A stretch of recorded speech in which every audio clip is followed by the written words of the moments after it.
यार वहाँ पे टाइट करे करा लो वहाँ यार को स्टैंडिंग में लाइन डाले बाबा मेरा पैदल चले हैं अच्छा भैया भगवान जो बना देगा पता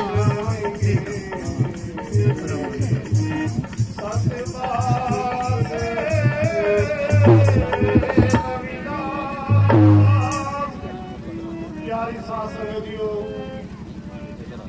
सभी को बहुत बहुत बधाई। आज हमारे माननीय महात्मा श्रेष्ठ दास जी ने आज संत श्रोमणी सतगुरु रविदास महाराज के नाम पर ये दूसरा वार्षिक संत सम्मेलन बुलाया है। मैं उनको कोटि कोटि नमन करता हूँ। मैं कोटि कोटि नमन करता हूँ।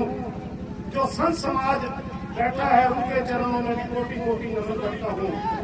हमारे आज के मुख्य अतिथि संत राम सिंह जहारमणी से संत मेघदास जी गढ़ी गोसाई से परम आदरणीय रंगीला जी और 108 संत ज्ञाननाथ महाराज जी और अन्य संतगण जिन्होंने अपने विचारों से अपने स्वरूपों से इस समाज को सजाया है। मैं धन्यवाद करता हूँ गुरु रविदास महाराज की संगत को जिन्होंने अपने इतनी सर्दी में और इतना धुंध का अंधेरा है अपनी हाजिरी गुरु दरबार में लगाई है। तो प्यारी साध संगतियों, जो सत्संग होता है उसमें गुरु रविदास महाराज की वाणी और सांसारिक जीवन जीने का तरीका बताया जाता है। प्यारी साध संगतियों,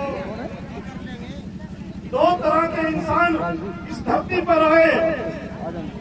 कुछ इंसान तो ऐसे थे जो वक्त के ढांचे में ढल चुके और कुछ इंसान महापुरुष ऐसे आए जिन्होंने वक्त का ढांचा ही बदल दिया। वो महापुरुष कौन थे? वो महापुरुष गौतम बुद्ध जी थे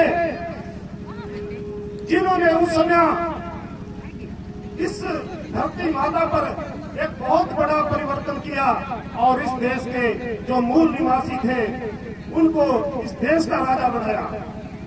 दूसरे नंबर पर संत श्रोमणी गुरु रविदास महाराज जी आए जिनके 52 राजे 9 रानियां और उस समय का संत समाज उनका सेवक बना और उनके विचार को लेके आगे अपना अपना ज्ञान बढ़ाया।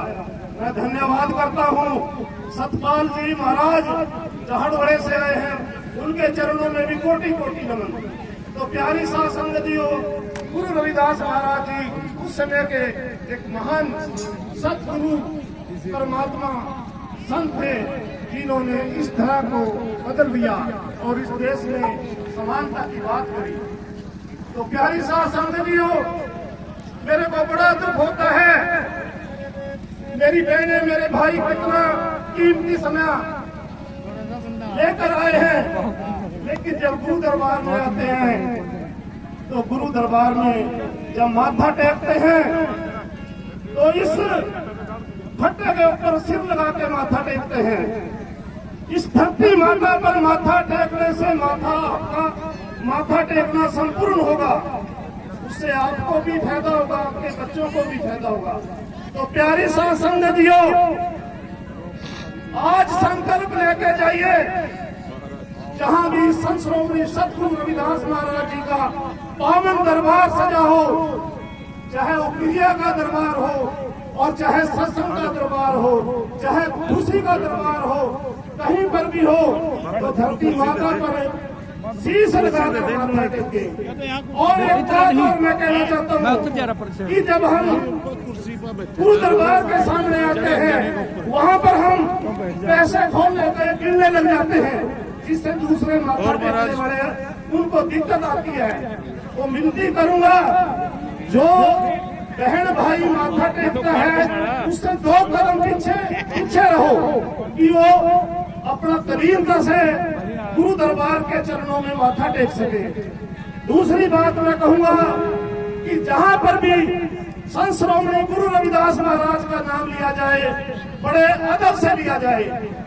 मेरे भाई बहन गुरु रविदास महाराज का नाम लेते हैं, जैसे रामेश्वर है कोई तो रामेश्वर कहते हैं, तो ऐसा ना कहें ये वो सतगुरु है जिसके आगे गुरु नानक देव ने भी माथा टेका, संत कबीरदास ने भी माथा टेका, गुरु गोरखनाथ ने भी माथा टेका और इस देश के 52 राजाओं ने माथा टेका और आज भी मेरे देश का प्रधानमंत्री, मेरे देश का मुख्यमंत्री उसके चरणों में माथा टेकता है।